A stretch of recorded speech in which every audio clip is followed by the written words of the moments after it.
Hello guys, and welcome back to my channel.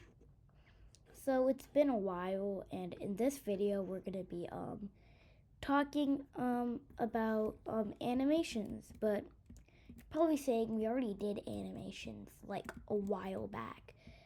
Yes, we did, but in-game animations, as you can see, different animations in different cases, and it's really cool. So now let's get into it. Okay, so to start, let's go and with the player animations. So basically the way it works is we have an idle animation, and then we also have a moving animation. So to do that, let's go inside costumes. And now, as you can see, there's a lot. Well, there's 4 split up into different animations. So now, let's go start with A. Now, we have A, B, B. It splits up our animations into different categories. So if we're gonna have we can also make a C group and then D group and so on. So now let's just go with the second word, and that's frame. We're not gonna count this, it's just to separate it, but let's go with frame. Every single animation is a frame, so it goes and changes it. So that's why it has the word frame. 2, the number over here is, it basically shows what part of the group it is. So A1, let's just call it, and then there's A2, and then we have B1 and then B2, like that. And then let's go inside the code. And then to do it, we have many options. But we can use the mod block that probably a lot of people use actually. Well, not me, I don't use the mod block. We want to do it manually. So first we want to detect it. And either way we have to detect it if we're moving or not. So basically I have a variable here called question mark that's for all sprites, so I can use it inside the indicator sprite that I'll get to later. But in here, it basically detects if the up arrow, down arrow, right arrow, or left arrow is pressed, or the WASD keys. Then it sets it to 1, else 0.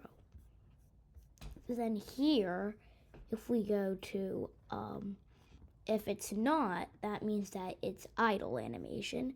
So then we go in if. So if the first letter of the costume name, that's why we broke it up into A and B. If it's A, then we do the first set of animations, the way changing it. But if we just change, it's just gonna go like 1, 2, 3. It won't even know that it's in the wrong category since they're all inside. So then if it's not equal to, if it suddenly changes to B, then inside the else we go back to A. So 1, 2, 3, oops, 1, 2, 3, 1, 2, okay, let's just go back to it. And yeah, and we do the exact same set of instructions for the B category.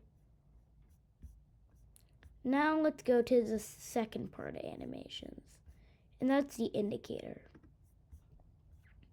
So the way that the indicator works is that we just use a glide block. So basically we just set the value that then it just changes the costume off and on.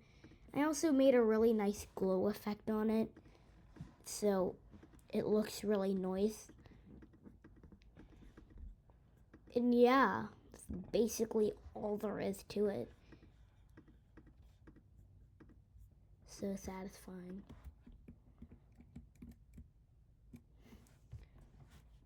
And then also uses if it's 1, then it's on, like right now, else it's gonna be glide over there and it's gonna switch to off. Okay, so now we have the basic parts of animation. We have here the player,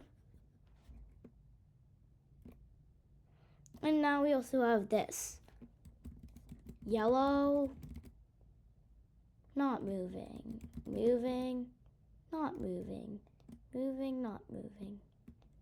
In a really nice movement. And now let's go to the third part, and that's the secret of this little project I made. It's called, I have actually no name to it. We just have to go over here. Boom. We can actually just go anywhere on the screen. We don't have to go there. Let me just go here. And yeah. We have an error because the point of the game is actually not. Instead of making collision, I figured it would be pretty funny to make this instead. Even though it would probably be more time consuming, it would probably improve whatever game you're making. So first, let's start by making the actual display.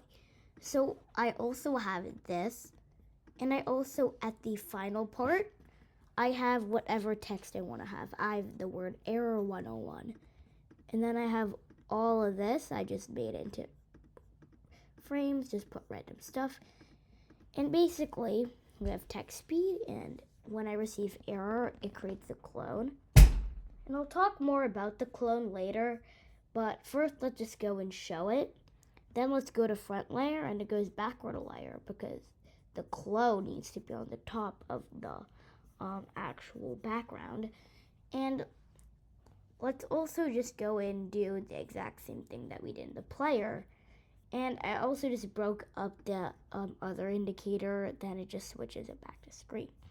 So when it starts as a clone, it goes to front layer, it shows, but it switches to costume error, this one, and then it just sets the ghost effect to 0, and make it blank, I just did. Set ghost effect to 100, then I just wait, the text speed right here, and then I just set it to 0, then I just wait again, and then I just repeat the steps. That makes this really cool effect. With also a VHS, I just did all of this. I just made these all by hand. And yes, that's basically all there is to it. So this is really like the absolute basics of animating inside of a game. There might be way more advanced things to do, but this is probably what a lot of people are gonna be doing. So yeah. Okay. But I might actually make a sequel to this and talk more about it, but for now this is all. And hopefully you learned a lot from this video, and hope you have a great day.